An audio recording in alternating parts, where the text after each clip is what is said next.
In the glittering ballroom of Savannah's most exclusive charity gala, a 78-year-old retired schoolteacher was about to become the target of social media's cruelest mockery.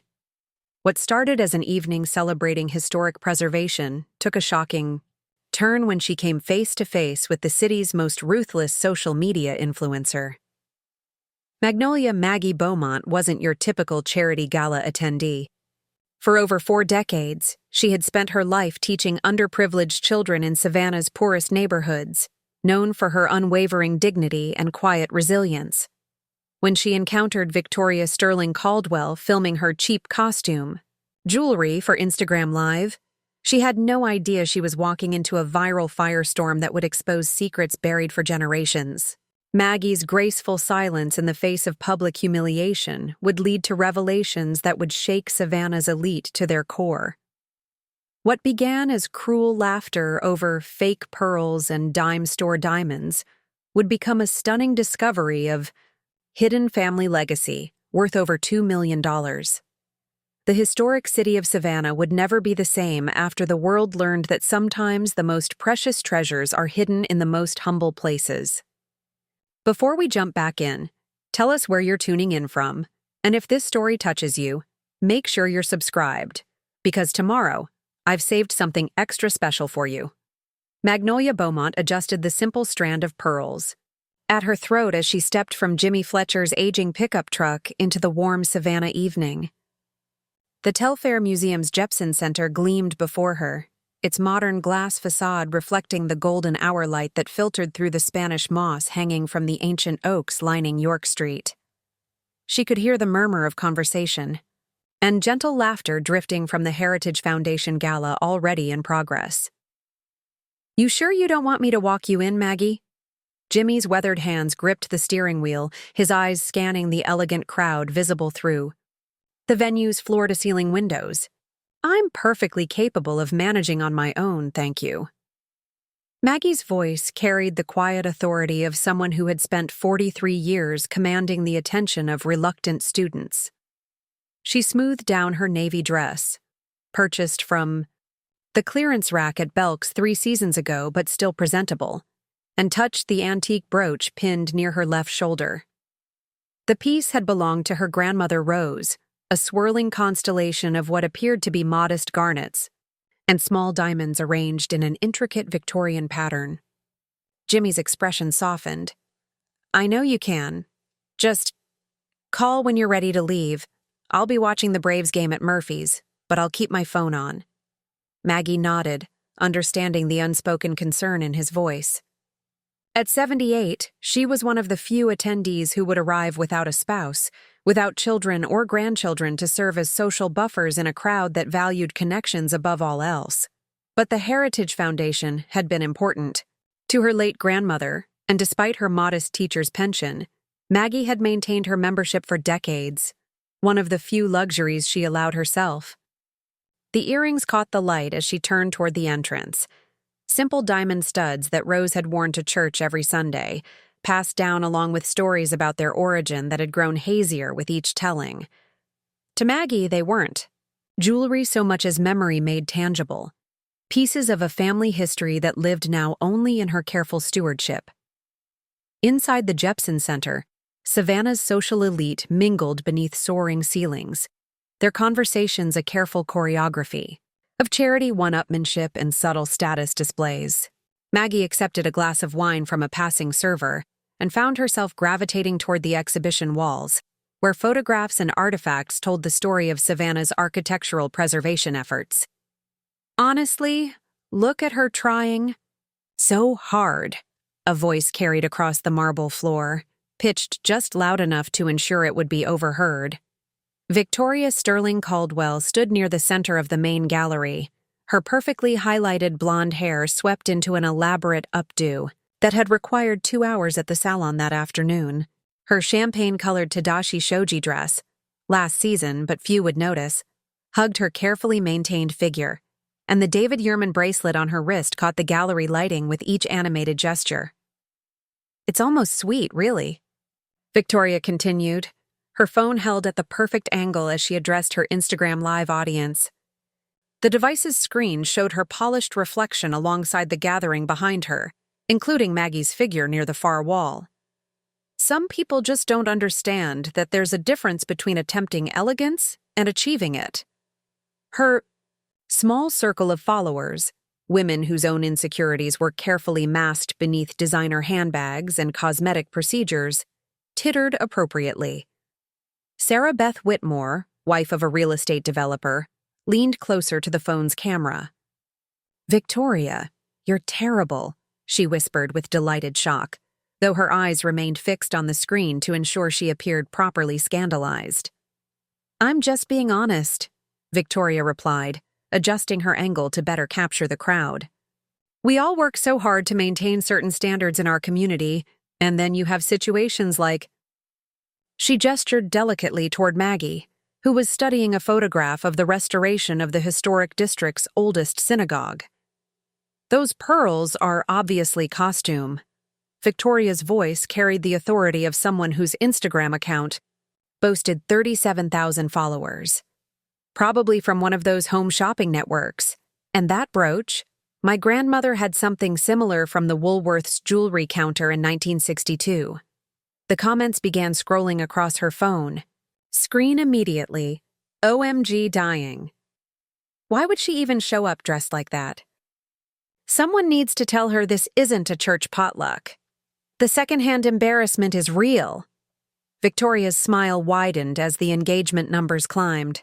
This was exactly the kind of content that her audience craved. The gentle mockery disguised as social commentary, the insider's perspective on Savannah's most exclusive events. She had built her entire brand on being the arbiter of authentic Southern elegance, though she rarely mentioned that her own family had moved to Savannah from suburban Atlanta only 15 years ago. Across the room, Tommy Chen lowered his camera, a knot of discomfort forming in his stomach. At 28, he was the youngest reporter the Savannah Morning News had sent to cover society events, and moments like this reminded him why he preferred courthouse beats and city council meetings. The cruelty wrapped in silk and pearls felt more toxic than any political corruption he'd uncovered. He watched Maggie Beaumont move through the gallery with quiet dignity, stopping to read each placard, occasionally nodding in recognition at a building or landmark featured in the preservation displays. She seemed genuinely interested in the foundation's work, unlike many attendees who treated these events as elaborate networking opportunities. Tommy had taught himself to read people during his journalism studies, a skill honed by growing up.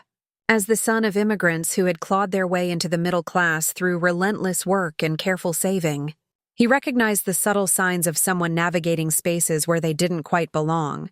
The careful posture, the measured movements, the way Maggie's eyes occasionally flicked toward the crowd as if gauging whether her presence was welcome.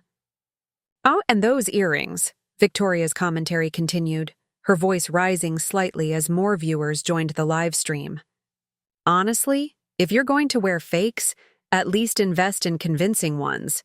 Those diamonds look like they came from a gumball machine." A server approached Maggie with a tray of hors d'oeuvres, and she selected a small canapé with a grateful smile. The brief interaction revealed the practiced politeness of someone accustomed to being overlooked, the way she stepped aside immediately to avoid blocking the server's path, the quiet "thank you" that carried decades of genuine appreciation for service work. Victoria's phone buzzed with a notification that her live stream had reached over 2,000 viewers. The algorithm was working in her favor tonight, pushing the content to users who thrived on social hierarchies and gentle cruelty. She panned the camera slightly, ensuring that Maggie remained visible in the background. "The thing about true elegance," Victoria continued, settling into her role as social commentator, "is that it can't be faked. You either understand quality or you don't. You either belong or—" She left the sentence hanging, allowing her audience to complete the thought. Near the entrance, an elderly man in a well-tailored suit approached Maggie with evident recognition. Dr. Harold Pemberton had served on the Heritage Foundation board for over 30 years, and his weathered face brightened as he extended his hand. "Miss Beaumont, how lovely to see you." he said warmly. "I was just thinking about your grandmother the other day. Rose was such a treasure. She had the most extraordinary knowledge of Savannah's family histories." Maggie's face softened with genuine pleasure. "Dr. Pemberton, thank you. She would have been so pleased to know the foundation is still thriving. Indeed, your family's contributions to this community." He paused, studying the brooch at her shoulder with sudden intensity. "My word, is that one of Rose's pieces? I remember her wearing something remarkably similar to the Whitfield wedding reception in 1978. Before Maggie could respond, Dr. Pemberton was called away by another board member, leaving her with a puzzled expression. Her grandmother had owned many beautiful things, though Maggie had never considered them particularly valuable. Family heirlooms to be cherished, certainly, but hardly the stuff of social memory. Victoria's live stream was reaching its peak engagement when Maggie began making her way toward the exit. The older woman's movement caught the phone's camera perfectly, providing a final opportunity for commentary. "And there she goes," Victoria murmured to her audience, "probably home to watch her stories and count her costume jewelry." The comments exploded with laughing emojis and cruel assessments, the casual cruelty of strangers emboldened by distance and anonymity. "Someone should start a GoFundMe for her to get real jewelry. I'm cackling, this is so awkward. Why do poor people even try? This is why I follow UV, keeping it real." Maggie reached the entrance as Jimmy's pickup truck pulled up to the curb. She hadn't heard Victoria's specific words, but the tone and the occasional glances in her direction had been unmistakable. 43 years of teaching had given her a practiced immunity to cruelty, though it still stung in the quiet moments when her guard was down. "How was it?" Jimmy asked as she settled into the passenger seat, noting the slight tension around her eyes. "Educational," Maggie replied simply, touching the brooch one more time. "Always is." As they drove through Savannah's historic squares, Spanish moss filtering the streetlight into patterns on the windshield, neither of them spoke about the small humiliations that marked the boundaries of their social world.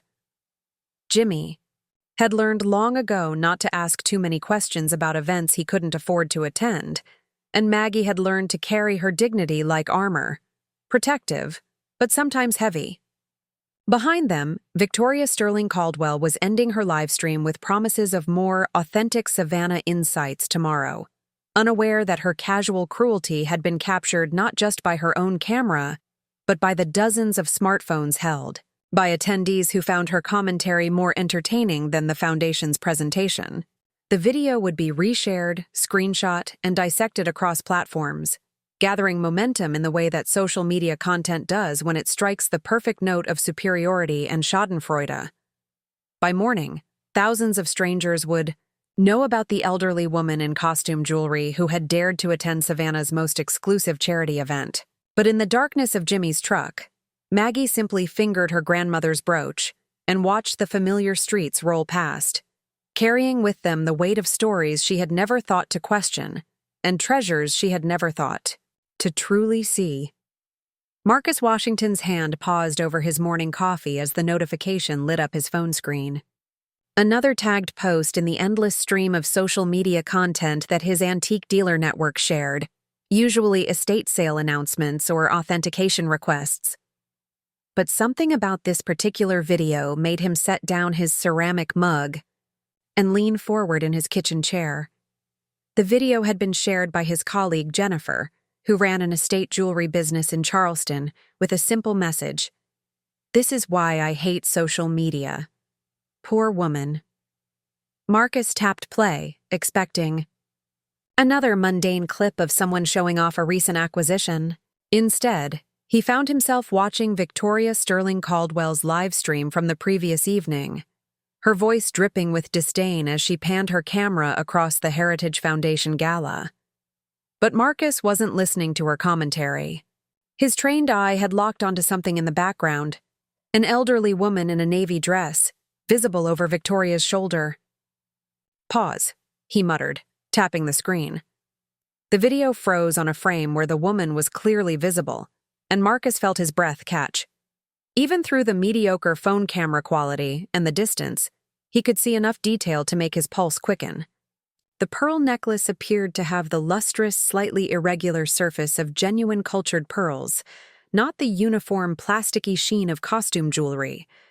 But it was the brooch that made him lean closer to the screen, his expert eye tracing, the intricate metalwork visible even at this resolution. Marcus had spent 20 years learning to read jewelry through photographs, a skill developed from countless insurance appraisals and authentication requests submitted through grainy digital images. The brooch's setting showed the telltale signs of handcrafted Victorian work, the subtle asymmetries that machine production couldn't replicate, the way the light caught what appeared to be rose-cut diamonds arranged in a naturalistic pattern. He screenshotted the frame and zoomed in until the pixels began to blur. The mounting appeared to be rose gold, which would be consistent with 1880s craftsmanship. More concerning was what looked like a maker's mark near the clasp. Too small to read clearly, but the positioning suggested this wasn't department store jewelry. "Jesus," Marcus whispered, running his hand over his close-cropped hair.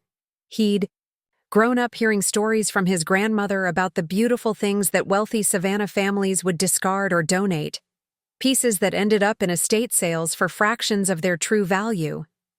His own passion for antiques had been sparked by finding a 19th-century mourning ring at a yard sale, initially purchased for $5 and later appraised at $1,500. But this felt different. The woman in the video wasn't trying to sell anything. She was being publicly mocked for wearing what might be genuine period pieces to a charity event.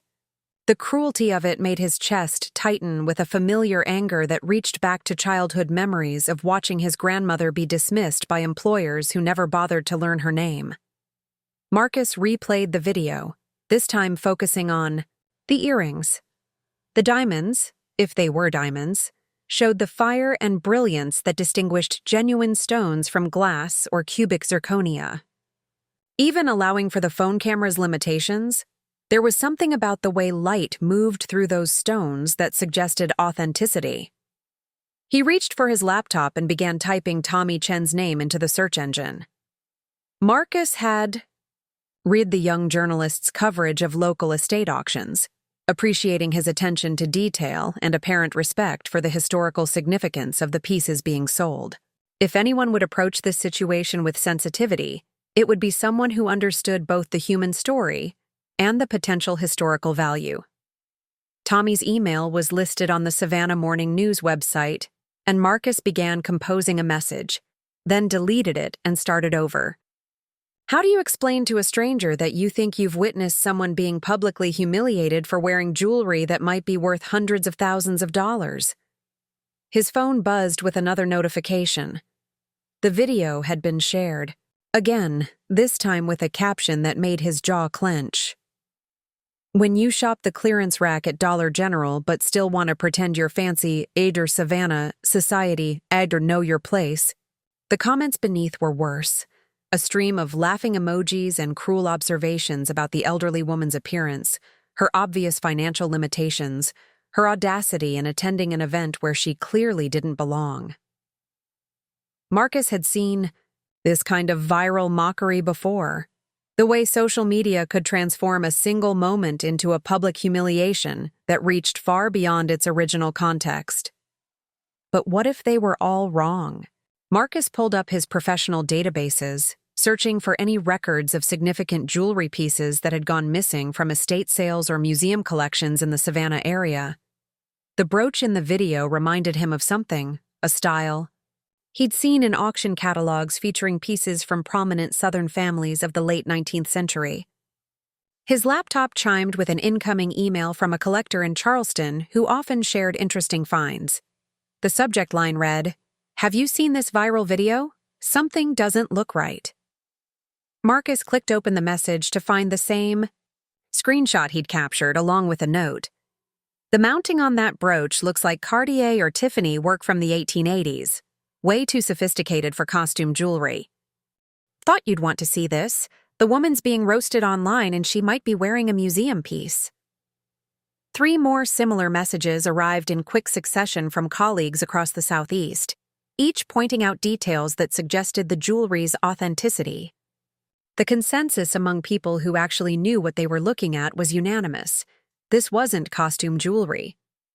Marcus finally picked up his phone and dialed the Savannah Morning News, asking to be connected to Tommy Chen. The call went to voicemail, and Marcus left a careful message explaining who he was and why he was calling, trying to strike a balance between urgency and professionalism. Mr. Chen, this is Marcus Washington. I'm a certified jewelry appraiser here in Savannah, and I believe I may have information relevant to a situation that's currently unfolding on social media. It concerns an elderly woman who attended last night's Heritage Foundation gala. I'd prefer to discuss the details in person if possible. This is time-sensitive. 40 minutes later, his phone rang. Mr. Washington, this is Tommy Chen. I got your message. I was actually at the gala last night, and I think I know what you're calling about. The woman in Victoria Sterling Caldwell's video, Marcus said. The one everyone's mocking for her jewelry. Yeah. Tommy's voice carried a weight that suggested he'd been thinking about the situation all morning. It was hard to watch. The whole thing felt really cruel. Mr. Chen, I need to ask you something, and I know this might sound strange. Do you happen to know who she is? The woman in the video? I don't know her personally, but I could probably find out. Why? What's this about? Marcus took a breath, knowing how his next words would sound. I think the jewelry she was wearing might be authentic. Not costume pieces, genuine antique jewelry, possibly quite valuable. And I think she has no idea. The silence on the other end of the line stretched long enough that Marcus wondered if the call had dropped. How valuable are we talking? Tommy finally asked.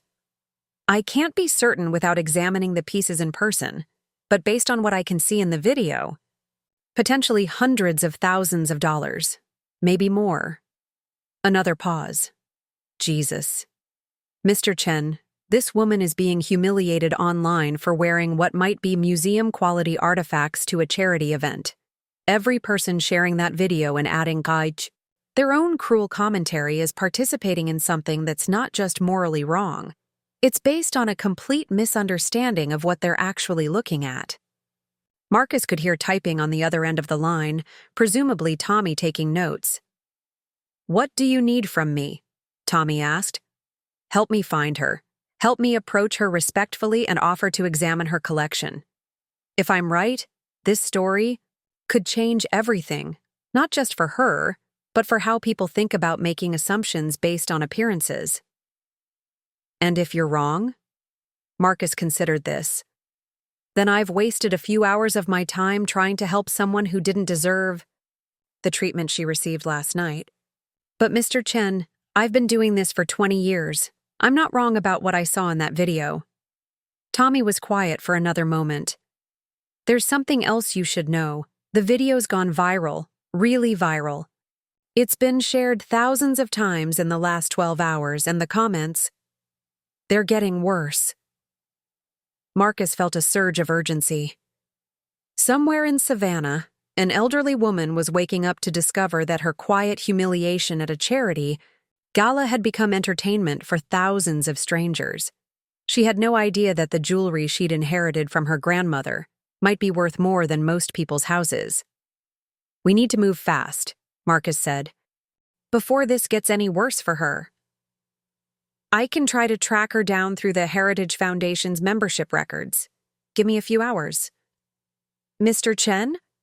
When we find her, we need to be very careful about how we approach this. If the jewelry is as valuable as I think it is, the wrong kind of attention could put her in danger.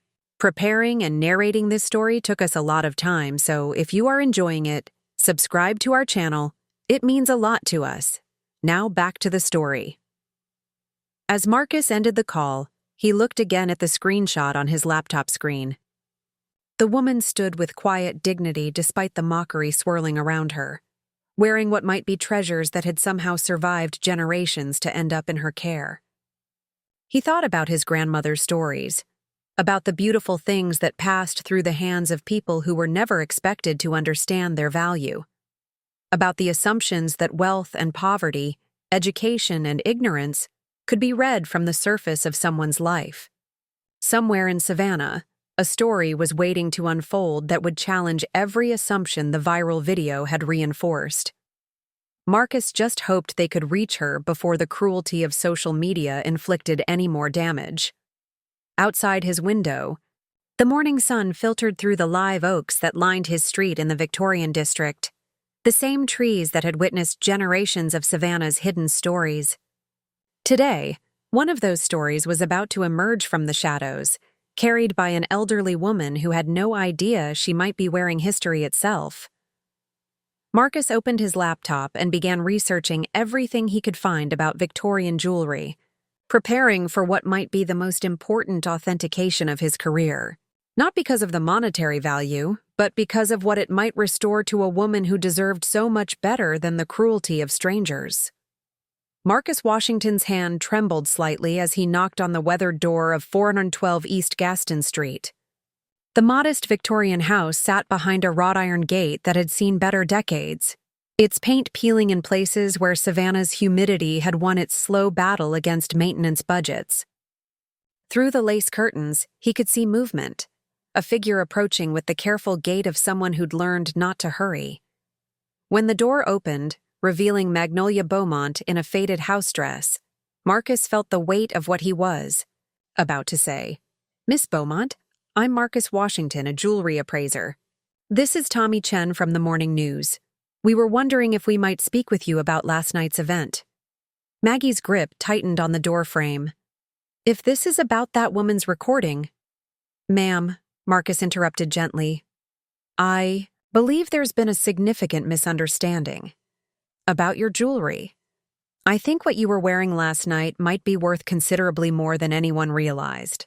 30 minutes later, Marcus sat in Rose Beaumont's parlor, handling what he now knew were museum-quality pieces with reverence that bordered on worship. The pearl necklace alone had made his breath catch. Genuine cultured pearls with lustrous, irregular surfaces that spoke of decades of careful cultivation. "These aren't costume pearls, Miss Beaumont," he said, holding the strand to the morning light. "These are authentic, probably from the 1940s, worth approximately $15,000 to $20,000. Maggie blinked. "That's impossible. They're just grandmother's church pearls." Marcus reached for the brooch that had caught his attention in Victoria's viral video. Under his jeweler's loupe, the maker's mark became clear, a signature that made his pulse race.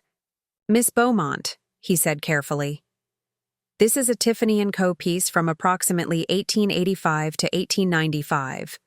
The rose-cut diamonds, the handcrafted mounting. A piece like this could be worth $200,000 to $400,000. The grandfather clock in the corner chimed 11 times before anyone spoke. "That's impossible," Maggie whispered. "It's just Rose's pin. I've worn it to the grocery store." Tommy leaned forward. "Do you have other pieces? A collection?" Maggie nodded toward the stairs. Rose's jewelry box upstairs. In Rose's bedroom, Maggie opened the mahogany jewelry box that had sat on her grandmother's dresser for decades.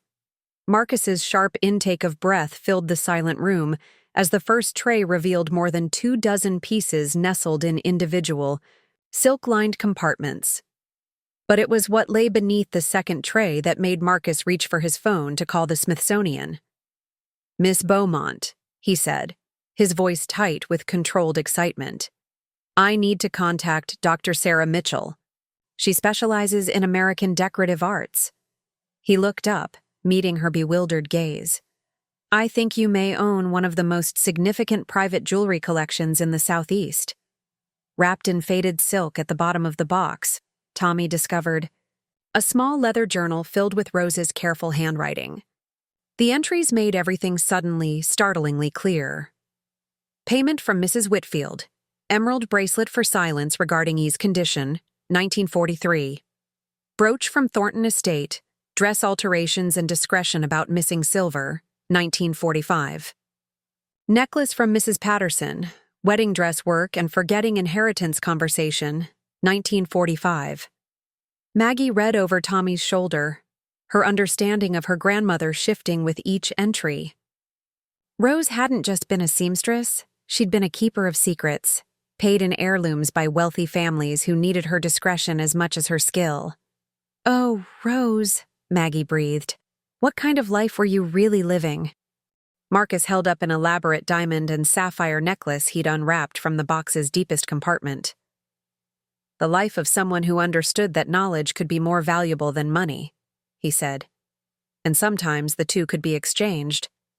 The necklace caught the afternoon light, its stones throwing rainbows across Rose's bedroom walls. "This piece alone could be worth more than your house, Miss Beaumont." Maggie sank into Rose's reading chair, overwhelmed. In 2 hours, everything she'd believed about her family, her financial situation, and her place in Savannah's social order had been overturned. The costume jewelry that Victoria Sterling Caldwell had mocked represented a fortune beyond most people's imagination. "They'll think I've been lying," Maggie said quietly. "Pretending to be poor while sitting on millions." "Or," Marcus said, firmly, "they'll understand that you're exactly who you've always been, a woman who inherited beautiful things and treated them with respect, regardless of their value. The way you've cared for these pieces, worn them with joy instead of locking them away. That speaks to something more precious than money." Tommy closed the journal carefully. "Miss Beaumont, we need to discuss what happens next. If word gets out about this collection before you've had time to secure it properly—" Maggie nodded, understanding the implications. Her quiet life was about to become anything but quiet. The viral video that had started as humiliation was transforming into something else entirely. A story that would challenge every assumption about wealth, worth, and the treasures hidden in plain sight. As afternoon shadows lengthened across Rose's bedroom, Maggie realized she faced a choice that would define the rest of her life. She could retreat, try to keep this discovery quiet, maintain the simple existence she'd built. Or she could step forward into whatever came next, carrying Rose's legacy into a world that was about to learn some uncomfortable truths about appearance and reality. The jewelry lay spread across Rose's bed like scattered stars, each piece holding secrets that reached back through decades of Savannah's hidden history. And somewhere in that collection was the key to understanding not just Rose's mysterious past, but the extraordinary woman who had raised her granddaughter to find worth in things that couldn't be measured in dollars. Now Maggie had to decide if she was ready to honor that legacy, even if it meant her carefully ordered world would never be the same. Dr. Sarah Mitchell arrived at Maggie's door the next morning carrying a leather satchel filled with authentication, equipment that looked more suited to a crime scene than an elderly woman's parlor. Her silver hair was pulled back in a practical bun, and her eyes held the focused intensity of someone who had spent 30 years distinguishing genuine artifacts from elaborate forgeries. "Miss Beaumont," she said, extending a firm handshake. "Marcus has told me extraordinary things about your collection. I hope you don't mind, but I've brought some rather sophisticated testing equipment." Maggie led her into the parlor where Rose's jewelry lay spread across velvet cloths like a treasure map of Savannah's hidden history. Dr. Mitchell's professional composure cracked slightly as she surveyed the pieces, her trained eye immediately cataloging periods, styles, and probable values. "My word," she breathed, reaching for a pair of white cotton gloves.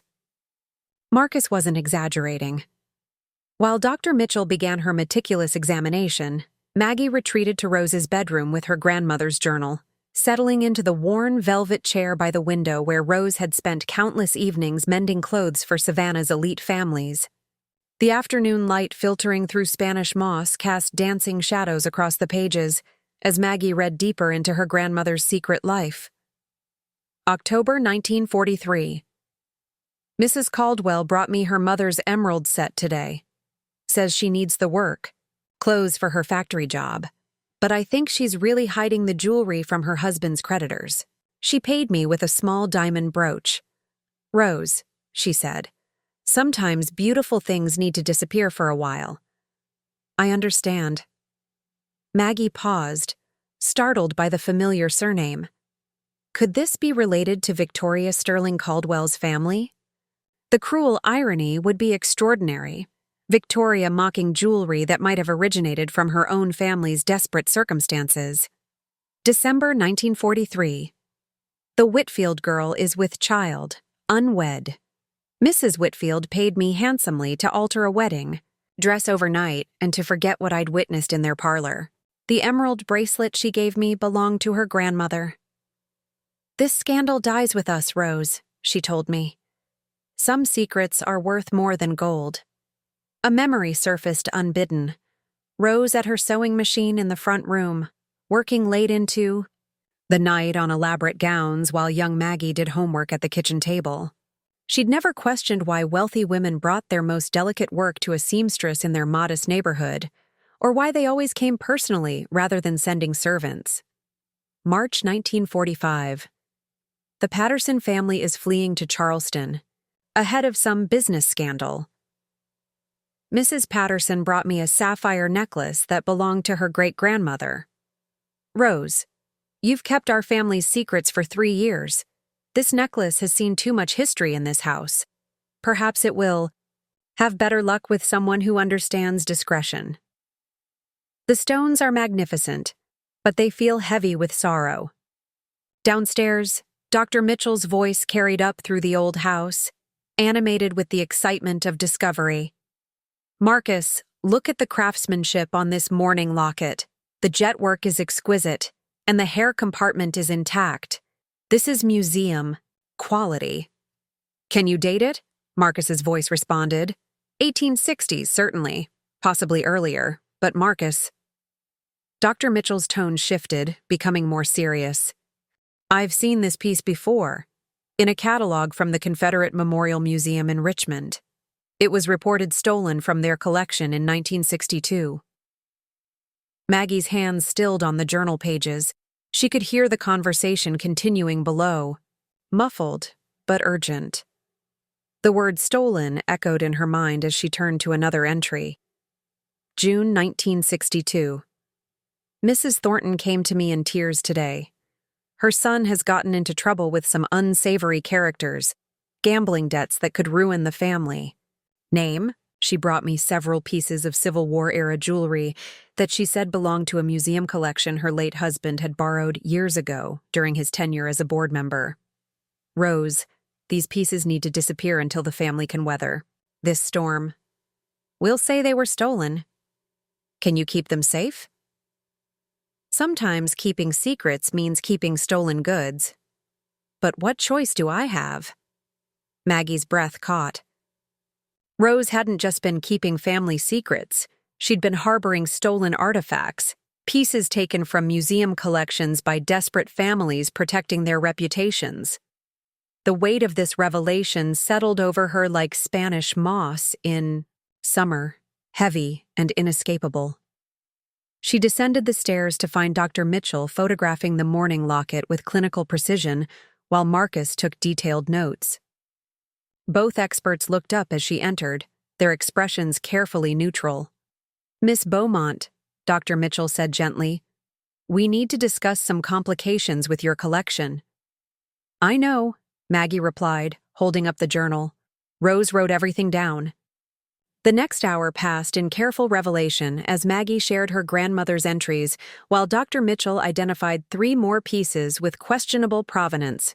A Civil War-era cameo reported missing from the Georgia Historical Society, a Victorian diamond tiara that had vanished from a private museum in Charleston, and an antebellum pearl set that matched the description of pieces stolen from a Savannah mansion-turned-museum in the 1950s. Your grandmother appears to have been running an informal witness protection program for valuable artifacts, Dr. Mitchell observed, her academic training warring with her growing fascination. These families were protecting themselves by making their treasures disappear during times of scandal or financial crisis. Marcus studied Rose's journal entries with the intensity of someone solving a historical puzzle. She wasn't a thief, he said finally. She was a custodian. These families trusted her to preserve their heirlooms when official channels would have meant exposure. But that doesn't resolve the legal complications, Dr. Mitchell pointed out. Some of these pieces were legitimately stolen from public institutions. The museums still have valid claims. Maggie sank into Rose's rocking chair, overwhelmed by the moral complexity of her inheritance. Her grandmother had been a keeper of secrets so profound that they'd shaped Savannah's hidden history for decades. But she'd also been harboring stolen artifacts, pieces that belonged in museums where the public could appreciate their historical significance. "What happens now?" Maggie asked. Dr. Mitchell removed her gloves thoughtfully. "That depends partly on you, Miss Beaumont, and partly on whether the institutions involved are interested in recovery or in understanding the larger historical narrative your grandmother preserved." Through the parlor windows, Maggie could see neighbors beginning to gather on the sidewalk, their faces curious and speculative. Word was spreading through the neighborhood that something significant was happening in the modest house on East Gaston Street. "Miss Beaumont," Marcus said quietly, "I think you need to prepare yourself. Once this story breaks, and it will break, your life is going to change in ways you can't imagine." Maggie looked around Rose's parlor, filled now with the ghosts of Savannah's past and the treasures that had survived through her grandmother's careful guardianship.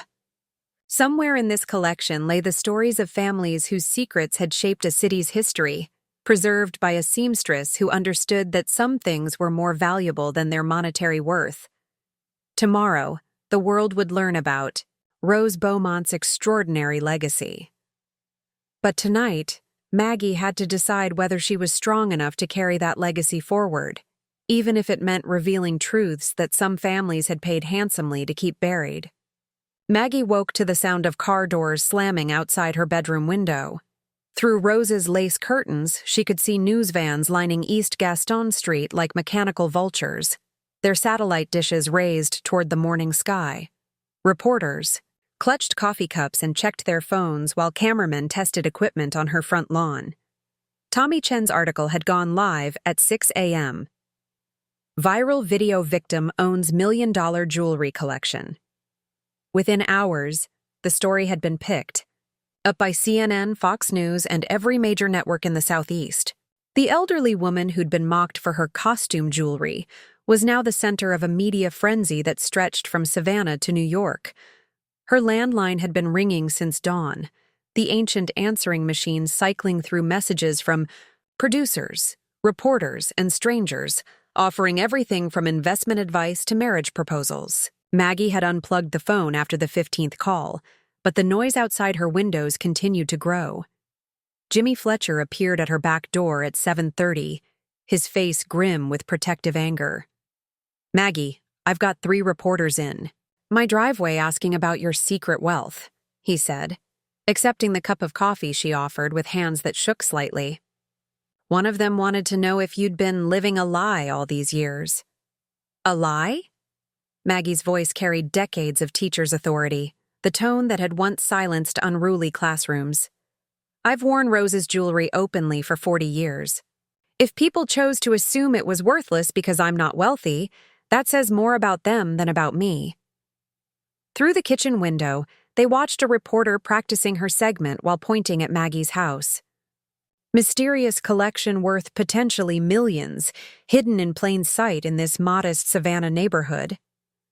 At 9 a.m., a sleek black Mercedes pulled up behind the news vans, and Maggie's heart sank as she recognized the woman emerging. From the passenger seat, Eleanor Beaumont Cross stepped onto the sidewalk with the confident stride of someone accustomed to commanding attention, her tailored suit and professional briefcase marking her as distinctly different from the assembled media. "Oh, Eleanor," Maggie whispered, watching her estranged niece navigate through the crowd of reporters with practiced ease. Eleanor hadn't called first. She'd simply driven down from Atlanta with her lawyer, arriving like a predator drawn by the eye. Scent of sudden wealth.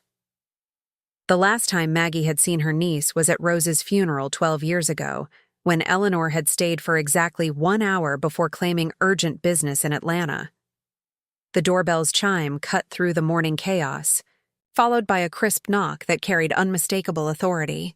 "Aunt Maggie, it's Eleanor. We need to talk." Maggie opened the door to find her niece flanked by a thin man in an expensive suit carrying a leather portfolio. Eleanor's smile was perfectly practiced, the expression of someone who specialized in corporate negotiations. "Eleanor," Maggie's voice was carefully neutral, "this is unexpected. I came as soon as I heard."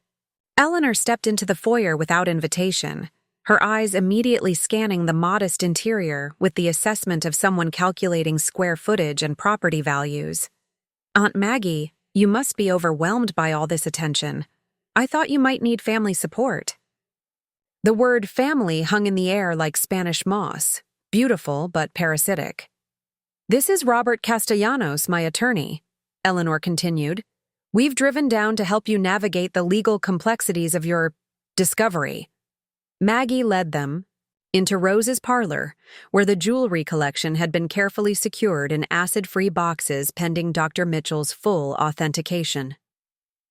Eleanor's gaze lingered on the empty velvet cloths, and Maggie could practically hear her calculating values. "Aunt Maggie," Eleanor began, settling into Rose's best chair with the ease of someone claiming territory, "I've been researching our family's inheritance laws.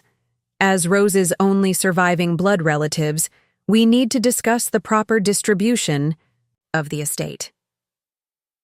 "The estate was settled 12 years ago," Maggie replied quietly.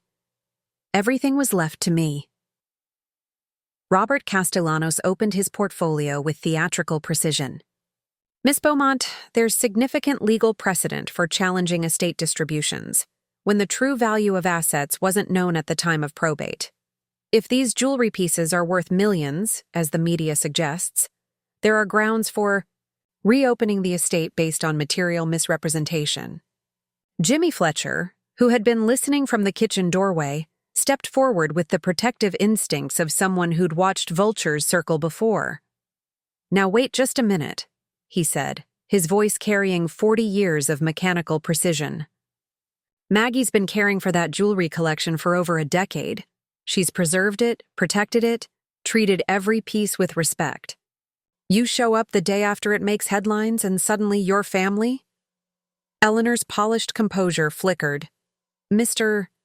Fletcher, Jimmy Fletcher, I've been Maggie's neighbor for 30 years. Where were you during her surgery 3 years ago? Where were you when she was fighting the city over property taxes? Where were you last Tuesday when she was being humiliated online?" "That's not relevant to the legal situation," Castellanos interjected smoothly. "Miss Cross has legitimate inheritance claims that transcend personal relationships."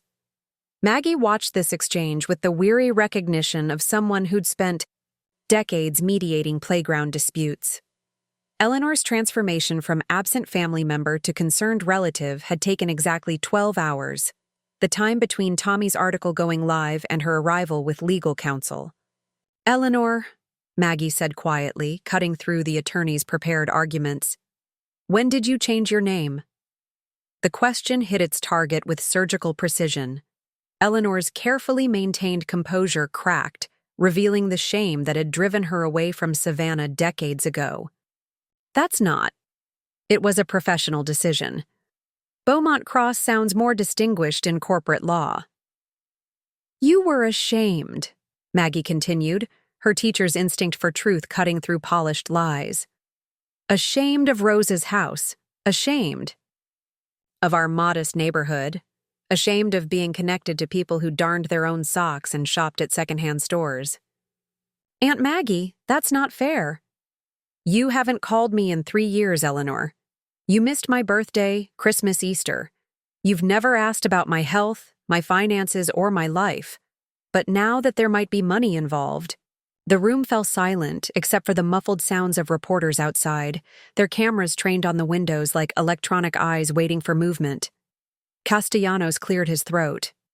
"Miss Beaumont, regardless of personal history, there are legal realities that must be addressed. If you refuse to cooperate with a fair distribution of assets, we'll be forced to pursue formal legal channels.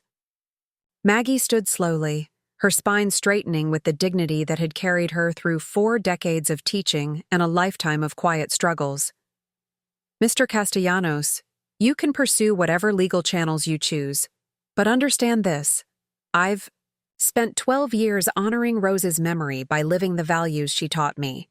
I won't be bullied into abandoning those values by family members who only remember I exist when there's money involved.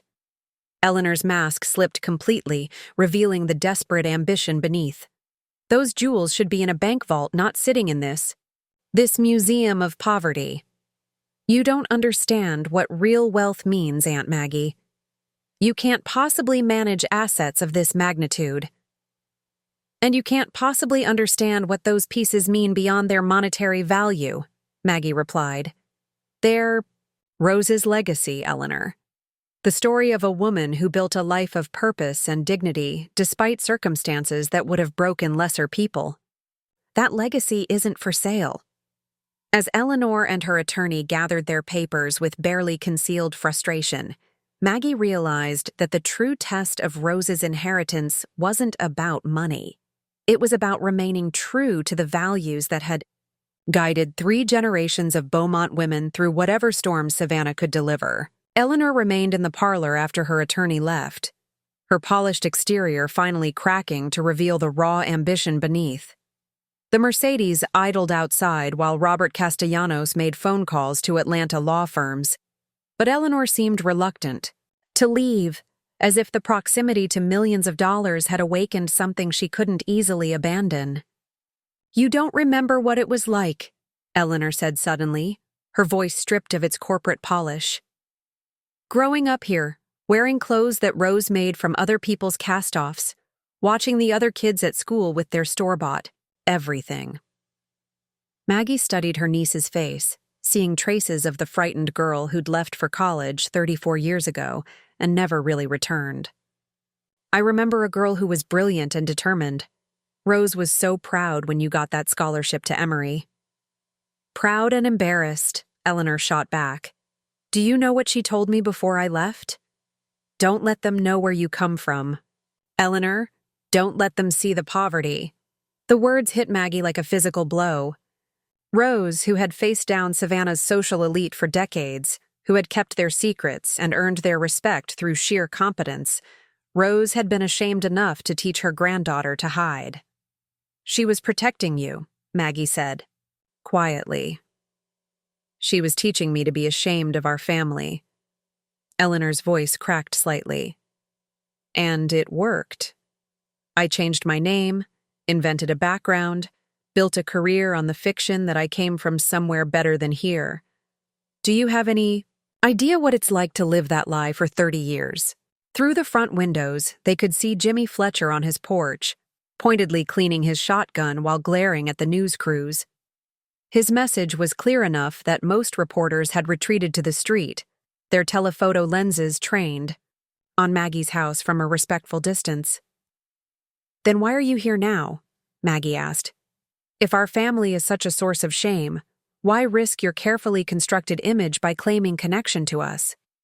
Eleanor's laugh was bitter. Because I'm drowning, Aunt Maggie. My firm is being investigated for tax evasion. Nothing I did personally, but guilt by association. My house is mortgaged to the foundation. My husband left me for someone younger, and my retirement fund disappeared in the 2008 crash. I need this money not for greed, but for survival. The admission hung between them like Spanish moss, beautiful and burdensome. Maggie felt the familiar tug of sympathy that had made her such an effective teacher, the ability to see the frightened child beneath the adult facade. Eleanor, I know what you're thinking, Eleanor interrupted. Poor Eleanor, finally getting her comeuppance for abandoning family. But I didn't abandon you by choice. I abandoned you because staying would have meant accepting that this, she gestured around Rose's modest parlor, was all I deserved. Rose taught me to want more than this, then made me ashamed of where I came from. Dr. Mitchell's return interrupted their painful conversation. The Smithsonian curator entered with a grim expression and a folder thick with documentation that spelled trouble for everyone involved. "Miss Beaumont," Dr. Mitchell said carefully, "I've been in contact with several museums regarding the pieces with questionable provenance. The situation is more complex than we initially thought." She spread photographs across Rose's coffee table, images of museum catalog entries, insurance reports, and police documents dating back decades. The Civil War mourning locket that had seemed so innocent in Rose's jewelry box appeared in a 1962 theft report from the Confederate Memorial Museum. The Victorian cameo matched a piece reported stolen from the Georgia Historical Society in 1958. "Your grandmother wasn't just keeping family secrets," Dr. Mitchell continued. "She was harboring artifacts that had been systematically looted from public institutions by board members, wealthy donors, and family descendants who felt entitled to claim pieces from their ancestors' donated collections." Eleanor leaned forward, her legal training engaging despite her emotional state. "What kind of legal exposure are we talking about?" "Potentially significant," Dr. Mitchell replied. "These institutions want their artifacts back, and they're prepared to pursue criminal charges for possession of stolen goods if necessary. However," she paused, choosing her words carefully, "there's also unprecedented interest in the historical narrative that Rose's journal represents. The Smithsonian would like to propose an alternative." Maggie felt the weight of decision settling on her shoulders like a wool coat in summer, necessary but uncomfortable. "What kind of alternative?" "A partnership. You donate the disputed pieces to their appropriate institutions, we help you establish a traveling exhibition featuring the rest of the collection, and we publish Rose's story as part of a larger study of how wealthy Southern families preserved their heritage during times of crisis." "And the legal complications?" Eleanor asked sharply. "Disappear," Dr. Mitchell said simply. "In exchange for cooperation and the historical value of Rose's documentation, the museums agree to treat this as recovery rather than theft. No criminal charges, no civil penalties." Eleanor stood abruptly, pacing to the window where reporters still clustered like carrion birds. "So we give up millions of dollars in stolen goods to protect Aunt Maggie from prison, and everyone walks away feeling good about preserving history?" "Eleanor!" Maggie's teacher voice cut through the room like a whip crack. "No, Aunt Maggie. I'm tired of pretending this is about anything other than money." Eleanor turned from the window, her carefully constructed composure finally shattering completely. "You get to be the noble guardian of family legacy while I lose everything I've worked for. You get to keep the legitimate pieces while I go back to Atlanta and explain to bankruptcy lawyers why I can't claim my inheritance." "You never wanted the inheritance," Maggie said quietly. "You wanted the money. There's a difference. Don't lecture me about wanting money when you've been sitting on millions of dollars for 12 years, while I struggled to keep my career together. Don't pretend moral superiority when you've been wearing stolen artifacts to church every Sunday." The accusation hit its mark with devastating precision. Maggie had indeed been unknowingly wearing stolen pieces, carrying on Rose's complicated legacy without understanding its full implications. The moral weight of that reality was something she would have to live with regardless of what decisions she made now. Dr. Mitchell gathered her photographs with diplomatic efficiency. "I'll give you time to discuss this family matter privately. But Miss Beaumont, the museums need an answer within 48 hours. The longer this situation remains unresolved, the more difficult it becomes for everyone involved." After Dr. Mitchell left, Maggie and Eleanor sat in silence, broken only by the grandfather clock's steady ticking and the murmur of reporters outside. Two women separated by 30 years of shame, ambition, and misunderstanding, connected by blood and a grandmother whose secrets had finally come to light.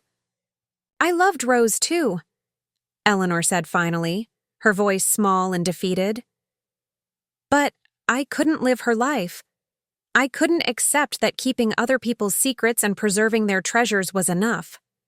I wanted my own treasures, my own secrets worth keeping.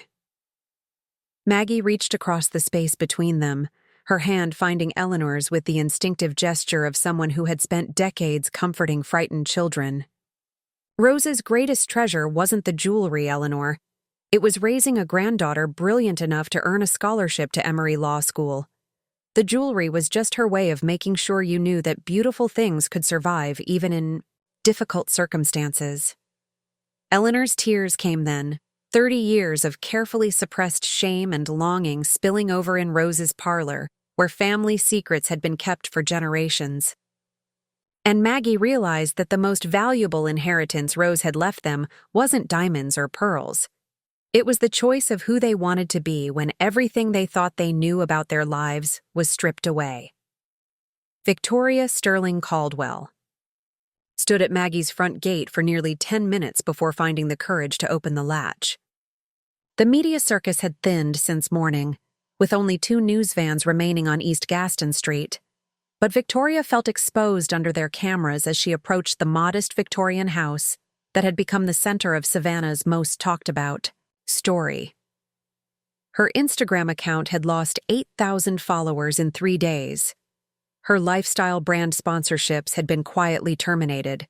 The cruel video that was supposed to demonstrate her social superiority had instead revealed her as petty, ignorant, and fundamentally insecure. The comment sections of her recent posts had become battlegrounds where former admirers dissected her character with the same merciless precision she'd once directed at others. Jimmy Fletcher intercepted her halfway up the front walk, his weathered face skeptical and protective. "Ma'am, if you're here to cause more trouble for Maggie—" "I'm not," Victoria interrupted, her voice smaller than the confident tone she'd cultivated for social media. "I'm here to— I need to apologize. To try to make this right." Jimmy studied her for a long moment, noting the absence of her usual designer armor. No perfect makeup, no carefully curated outfit, just a simple dress and the hollow look of someone whose carefully constructed world had collapsed. "She's got enough to deal with right now without more drama," he said finally. "I know. I caused that drama. That's why I need to see her." Maggie answered the door herself, her face carefully neutral as she recognized the woman who had transformed her quiet humiliation into viral entertainment. Victoria had expected anger, righteous indignation, perhaps the satisfaction of seeing her former tormentor brought low. Instead, she found only weary recognition. "Mrs. Sterling Caldwell," Maggie said politely. "This is unexpected." "Please," Victoria's voice cracked slightly. Could I speak with you privately? I know I have no right to ask, but—" "Come in." Maggie stepped aside, her teacher's instincts recognizing genuine distress despite the source. "Jimmy, it's all right." They sat in Rose's parlor, where the jewelry boxes had been moved to the bank vault, but the memory of their contents still seemed to shimmer in the afternoon light. Victoria perched on the edge of the wingback chair, her hands twisted in her lap like a penitent child. "I need you to know that I didn't understand," Victoria began, her words tumbling together in nervous haste. "When I made that video, when I said those horrible things, I thought I was just commenting on what everyone could see. I never imagined." "That my grandmother's jewelry was authentic?" Maggie asked quietly. "That you were a real person?" Victoria's admission came out in a whisper. "That sounds terrible, I know. But that's what social media does. It makes everyone into characters, into content. I stopped seeing you as a human being with feelings and a history and a life that mattered." Maggie poured tea from Rose's good china service, the ritual giving her time to process this unexpected visit. "Tell me about your family, Victoria. Your maiden name was Caldwell?" Victoria's face went pale. "Yes. Why?" "My grandmother kept journals. The Caldwell name appears several times in the 1940s. A Mrs. Caldwell who worked in the factories during the war. who sometimes paid Rose in jewelry rather than cash. The color drained completely from Victoria's face. That would be my husband's grandmother, Ethel Caldwell. She worked at the shipyard during World War II. Maggie rose and retrieved a photocopy of one of Rose's journal entries, placing it gently on the coffee table between them. Victoria read her own family history in Rose's careful handwriting, the story of a proud woman who had hidden valuable heirlooms to keep them from creditors, who had trusted a seamstress to keep her secrets safe. "The emerald bracelet your great-grandmother gave Rose," Maggie said softly. "It's in the collection. I've worn it to church for 20 years, never knowing its story." Victoria stared at the journal entry, tears streaming down her face unchecked. She never told anyone about the jewelry. Even after Grandad Caldwell got back from the war and they rebuilt their finances, she never mentioned giving anything away. "We always wondered what happened to her mother's jewelry." "She was protecting her dignity," Maggie said. "Just like Rose protected everyone's dignity. That's what they did for each other. Kept the secrets that allowed people to survive, their worst moments with their heads held high. And I mocked you for wearing my own family's jewelry," Victoria whispered. "I ridiculed you for having something that my great-grandmother entrusted to your grandmother in her darkest hour." The irony was devastating in its completeness. Victoria had built her social media brand on celebrating authentic Southern elegance, while publicly humiliating a woman who was literally wearing authentic pieces from Southern families, including her own. "Victoria," Maggie said gently, "what happened to you that made you need to tear others down to feel valuable yourself?" The question broke something loose in Victoria's chest.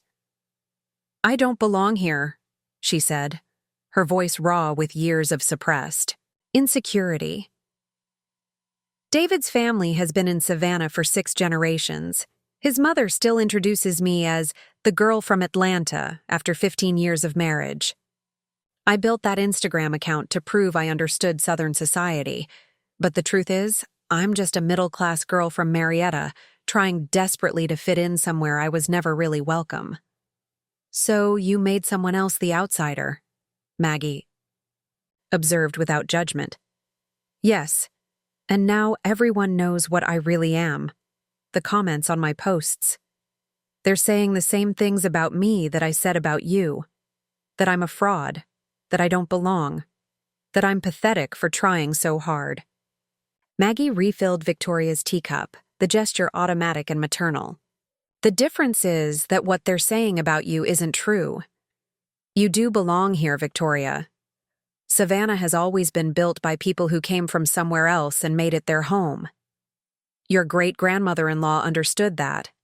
That's why she trusted Rose with her treasures." "I've destroyed everything," Victoria said. "My reputation, my business, my credibility. And for what? To make myself feel superior to someone who was wearing my own family's heirlooms?" "Not everything," Maggie corrected. "You still have a platform, Victoria. People are still watching to see what you do next. The question is whether you use that attention to continue the cycle of judgment and cruelty, or whether you use it to tell a better story." Over the next hour, as shadows lengthened across Rose's parlor, Maggie shared her plan for the jewelry collection. The disputed pieces would be returned to their rightful museums with full historical context. The remaining collection would become the foundation for a traveling exhibition about hidden Southern history. The stories of women like Rose who preserved family legacies through times of crisis. "I want to help," Victoria said suddenly. "I know I have no right to ask, but I want to use my platform to promote the exhibition, to tell Rose's story, to educate people about not making assumptions based on appearances." "Why?" Maggie asked. "Because maybe if I can help other people learn what I should have known, it will make some small amends for the harm I've caused. And because—" Victoria paused, struggling with words. "Because I want to honor what my great-grandmother-in-law and your grandmother did for each other. They found a way to help each other survive with dignity. Maybe we can do the same." Tommy Chen arrived as Victoria was preparing to leave. his notebook full of research about the collection's historical significance and the museum's agreement to drop criminal charges in exchange for cooperation. "Miss Beaumont," he said, "I've been working on a follow-up article about Rose's story and the historical importance of the collection. Would you be willing to go on record about your decision to donate the disputed pieces?" "Yes," Maggie said firmly. "But I want Mrs. Sterling Caldwell to be part of the story. Her family's connection to the collection, her commitment to using her platform to educate rather than judge. That's part of the larger narrative about how we treat each other and how we can do better." Victoria looked stunned. "You want to rehabilitate me publicly?" "I want to show people that redemption is possible," Maggie replied. "That we can choose to be better than our worst moments. Rose spent her life giving people second chances. It seems appropriate to continue that tradition." As Victoria walked back through the gathering dusk to her car, past the remaining news crews and curious neighbors, she felt the weight of genuine responsibility settling on her shoulders. The easy cruelty of social media had been replaced by something much more difficult: the daily choice to build people up rather than tear them down. Tomorrow, she would begin using her platform to tell Rose Beaumont's story, to promote understanding over judgment, to honor the memory of women who had found ways to preserve dignity and beauty even in their darkest hours. It wasn't enough to erase the harm she'd caused, but it was a beginning. 6 months after the viral video that changed everything, Maggie Beaumont stood before the gleaming entrance of the Savannah History Museum, watching workers install the final pieces of signage for Hidden Treasures, the Rose Beaumont Collection. The October evening air carried the scent of jasmine and possibility as elegantly dressed visitors began arriving for the exhibition's opening night. "You ready for this, Maggie?" Jimmy Fletcher asked, adjusting his borrowed tie with the uncomfortable precision of someone more accustomed to work clothes than formal wear. He'd insisted on serving as her escort for the evening, a gesture that touched her more deeply than all the celebrity attention the story had generated. "Rose would have loved this," Maggie replied, smoothing her navy dress, the same one she'd worn to the Heritage Foundation Gala, now recognized as the moment that had started everything.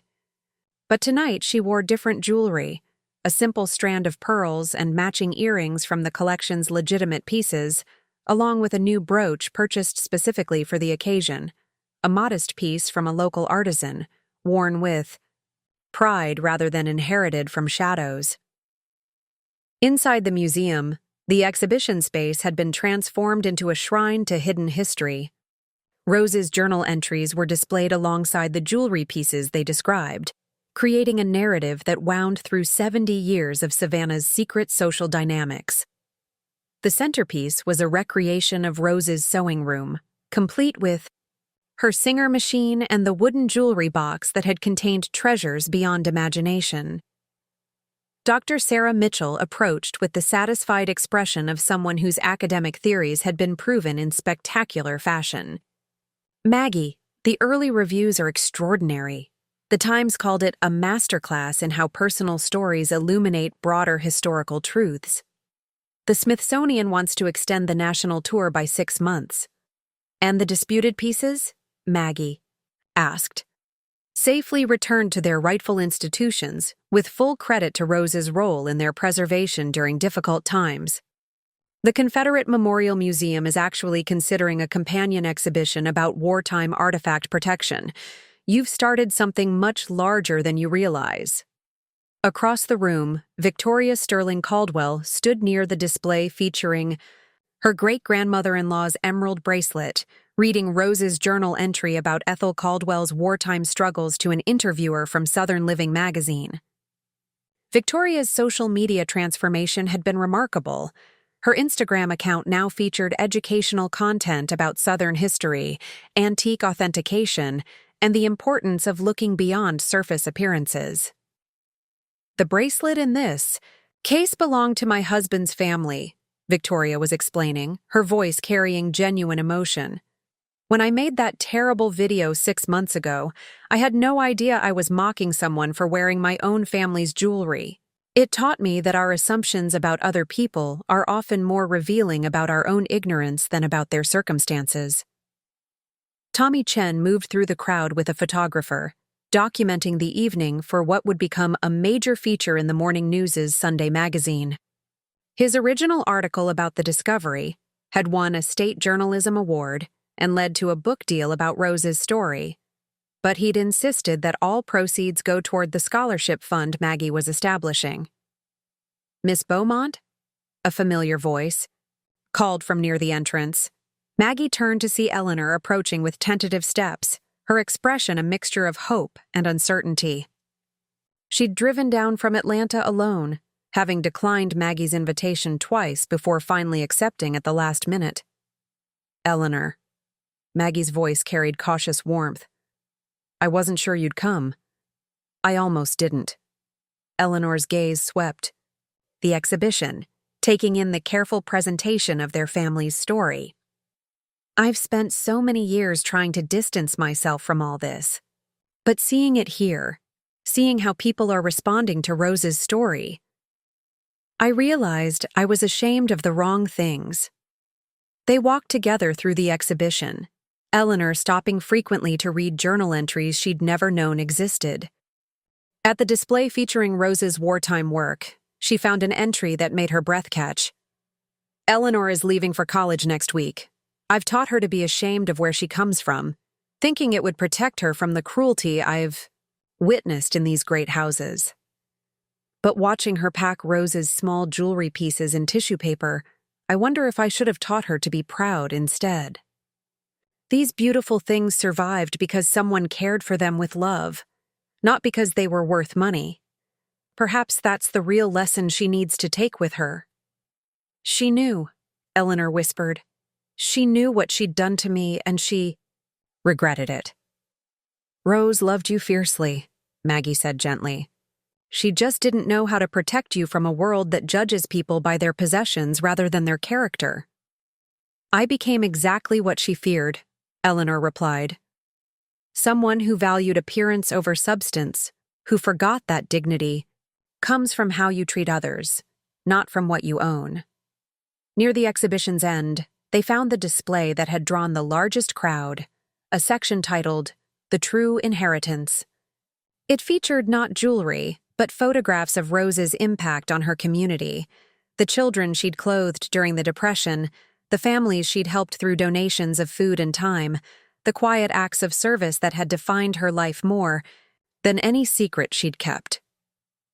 The Rose Beaumont Foundation for Educational Opportunity will provide scholarships for students who demonstrate academic excellence and community service, Maggie read from the placard. Recipients will be selected based on character and potential rather than family background or financial status, honoring Rose's belief that true worth cannot be inherited. It must be earned through how we treat others. "I want to contribute," Eleanor said suddenly, "to the foundation. Not because I'm trying to buy forgiveness or claim some share of the collection, but because I want to honor what Rose really stood for." Maggie squeezed her niece's hand. She would like that. The evening's formal program began with Dr. Mitchell, introducing the exhibition's significance to American Decorative Arts Scholarship. But it was Maggie's speech that brought tears to many eyes, including her own. 6 months ago, I was publicly humiliated for wearing what people assumed was costume jewelry to a charity event, she began, her voice carrying the authority of 4 decades in front of classrooms. That humiliation led to discoveries that changed my life in ways I'm still processing. But the most important discovery wasn't about the monetary value of what I'd inherited. It was about understanding the values that Rose Beaumont lived by. She gestured toward the exhibition around them. "Rose taught me that beautiful things should be shared, not hoarded. That secrets kept in kindness are different from secrets kept in shame. That true elegance comes from lifting others up, not from tearing them down. And that the most valuable inheritance we can leave isn't money or jewelry. It's the example of how to live with dignity, grace, and generosity, even when the world judges us harshly." In the audience, Victoria felt tears streaming down her face as she live-streamed Maggie's words to her 45,000 followers, a smaller but more engaged audience than she'd once commanded, people genuinely interested in learning rather than gossiping. Jimmy Fletcher beamed with pride from the front row, his rough hands applauding enthusiastically as Maggie concluded with the announcement that had surprised even her closest friends. The Rose Beaumont Foundation's first scholarship recipients will be honored next month, Maggie said. Young people who embody Rose's values of service, dignity, and quiet strength. Because the greatest treasure isn't what we inherit, it's what we choose to pass on. As the evening wound down and visitors reluctantly began to leave, Eleanor lingered beside the recreated sewing room, studying the mannequin dressed in one of Rose's handmade dresses. "I remember this," she said softly. "She made it for Mrs. Patterson's daughter's wedding. I was maybe 8 years old, and I thought it was the most beautiful thing I'd ever seen." "You can visit any time," Maggie offered. "The exhibition will be here for 6 months before it starts touring." "I was thinking about something more permanent," Eleanor said carefully. "About moving back to Savannah. My Atlanta practice is finished. Anyway, and I've been wondering if maybe it's time to stop running from where I came from." Maggie smiled, seeing in her niece's face traces of the girl who had once helped Rose pin patterns and sort buttons in the front room of their modest house. "Rose always kept your room exactly the way you left it," she said, "just in case you ever wanted to come home." As they walked out of the museum together into the warm Savannah night, Spanish moss swaying gently in the breeze above their heads, both women felt the weight of family history settling into something more comfortable, not a burden to be carried, but a foundation on which to build whatever came next. The exhibition would travel to 12 cities over the next 2 years, touching thousands of lives and challenging countless assumptions about worth, value, and the stories we tell ourselves about other people. But for Maggie, the real success was simpler. Seeing Eleanor choose to come home, watching Victoria choose kindness over cruelty, and knowing that Rose's legacy of quiet dignity would continue in ways that no amount of money could ever measure. Spring in Savannah brought new life to the live oaks surrounding Maggie's new home on East Jones Street, their branches heavy with Spanish moss that filtered the morning light into patterns of silver and green. The house itself was a careful balance between comfort and modesty, larger than Rose's Victorian but not ostentatious, with proper climate control for the remaining jewelry pieces and a study designed specifically for foundation work. Maggie sat at her new desk, reviewing applications for the Rose Beaumont Foundation's second round of scholarships, when Eleanor knocked on the study door with 2 cups of coffee and the morning mail. "3 more requests for exhibition loans," Eleanor said, settling into the chair across from Maggie's desk. "The Birmingham Museum of Art wants to feature Rose's collection in their upcoming show about Southern women's history, and there's an inquiry from the National Museum of Women's History in Washington." Eleanor had been back in Savannah for 4 months now, renting a small apartment in the Victorian district while she established a modest legal practice focused on estate planning and historical preservation law. The transition hadn't been easy. She'd had to rebuild her professional reputation from scratch and learn to live without the Atlanta salary she'd grown accustomed to. But the lines of stress that had marked her face for years were gradually softening. "Any word from the scholarship committee?" Maggie asked, reviewing an application from a high school senior whose essay about caring for her disabled grandmother had moved the entire selection panel to tears. "They'll have their final recommendations by Friday. Keisha Williams from Savannah. High is still the front-runner for the full scholarship. Her work with the Community Garden Program and her grades are both exceptional. But there are 6 other candidates who deserve recognition." The Rose Beaumont Foundation had surprised everyone, including Maggie, with its rapid growth. What had started as a modest scholarship fund had evolved into something much larger as donations poured in from unexpected sources. Victoria's social media followers had contributed tens of thousands of dollars. Museum visitors from the traveling exhibition had sent checks with notes about their own family stories. Most surprisingly, several of Savannah's old money families had quietly made substantial donations, perhaps seeking their own forms of redemption for past judgments. "Maggie," Eleanor said carefully, "I've been thinking about the Patterson family's inquiry. 3 weeks earlier, descendants of the Patterson family mentioned in Rose's journal had contacted the foundation through their attorney.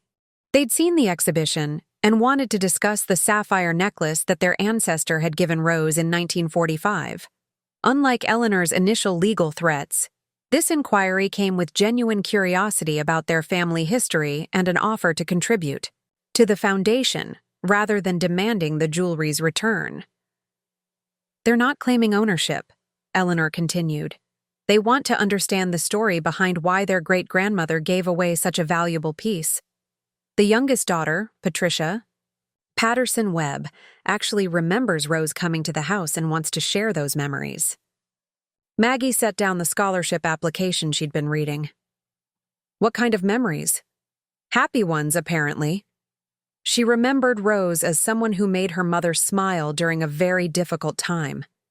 She wants to contribute to the foundation and potentially collaborate on documenting the full stories behind the pieces in Rose's collection.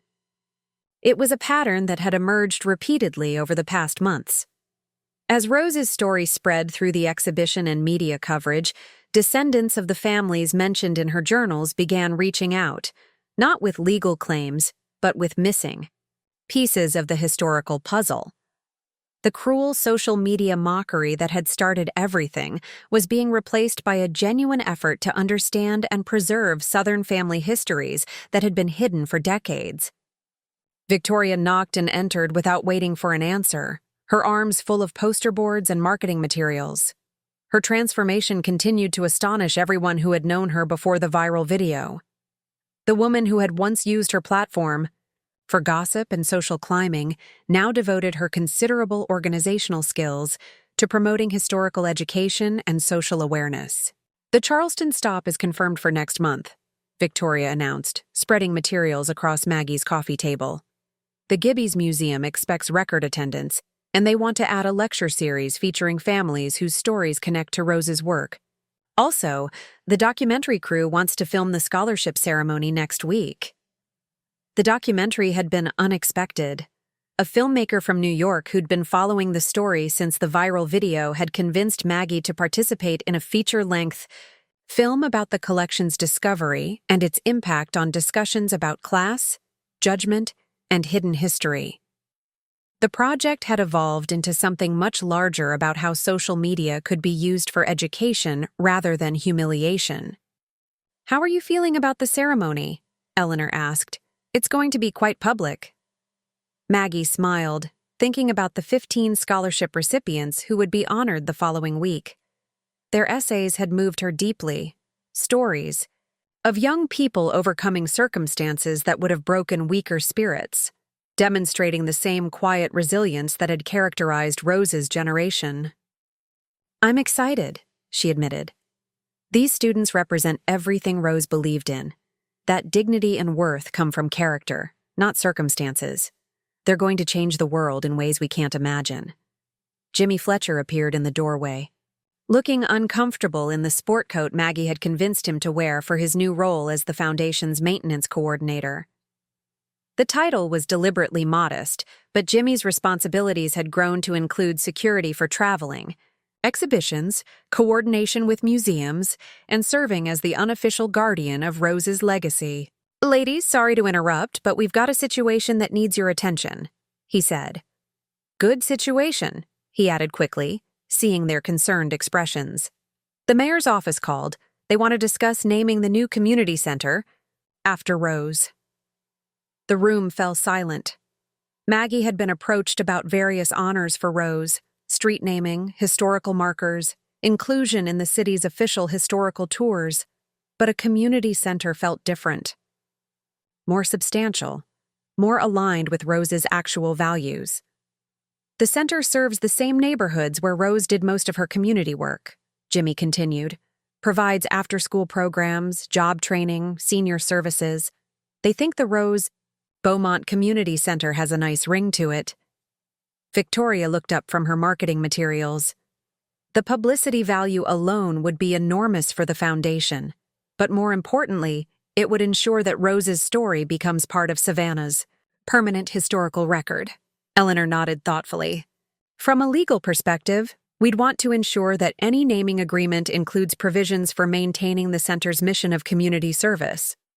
Rose wouldn't want her name on something that didn't serve the people she cared about. Maggie walked to the window, looking out at the garden where she'd planted roses in honor of her grandmother. The decision felt weighty. Accepting this honor would cement Rose's transformation from a modest seamstress into a recognized historical figure. But it would also ensure that future generations would learn about the woman who had kept Savannah's secrets while building her own legacy of quiet service. "There's something else," Jimmy said. "The Community Center Board wants the scholarship recipients to be the first to tour the facility when it opens. They're calling it the Rose Beaumont Scholars Program, kids who embody her values getting first access to the opportunities the center provides." The symmetry was perfect. Rose, who had spent her life creating opportunities for others, would have her name permanently associated with a place dedicated to the same mission. The young people receiving scholarships in her honor would be the first to benefit from programs bearing her name. "Yes," Maggie said simply. "Rose would want her name on something that serves the community she loved. But I want to be involved in planning the dedication ceremony. It should celebrate not just Rose, but all the women like her who built this city's character through their quiet service." As her three unlikely allies, the estranged niece, the reformed social media influencer, and the loyal neighbor, began discussing logistics for honoring a seamstress whose secrets had become the foundation for something much larger than any of them had imagined, Maggie felt the satisfying weight of purpose settling around her shoulders. Rose's greatest treasure hadn't been the jewelry she'd preserved. It had been her understanding that true wealth lay in building others up rather than tearing them down. And now that understanding was spreading through scholarship programs, community centers, and the simple revolutionary idea that everyone deserved to be treated with dignity, regardless of their circumstances. The viral video that had started as cruel entertainment was becoming something entirely different. A catalyst for examining how society treated its most vulnerable members, and a reminder that the most valuable inheritances often came wrapped in the most humble packages. 1 year to the day after Victoria Sterling Caldwell's viral video changed everything, Maggie Beaumont sat in her garden with 3 people who had become the most unlikely family she'd ever imagined. The second annual Rose Beaumont Foundation scholarship ceremony had concluded an hour earlier, with 15 new recipients joining the growing network of young people whose lives had been transformed by a seamstress's legacy of hidden treasures and quiet dignity. "I keep thinking about that night," Victoria said, settling into one of the wrought iron chairs that Maggie had inherited from Rose's modest patio set. "Standing in that museum ballroom, making cruel jokes about your jewelry, while hundreds of people watched. I thought I was so sophisticated, so discerning. I had no idea I was revealing exactly how ignorant and insecure I really was."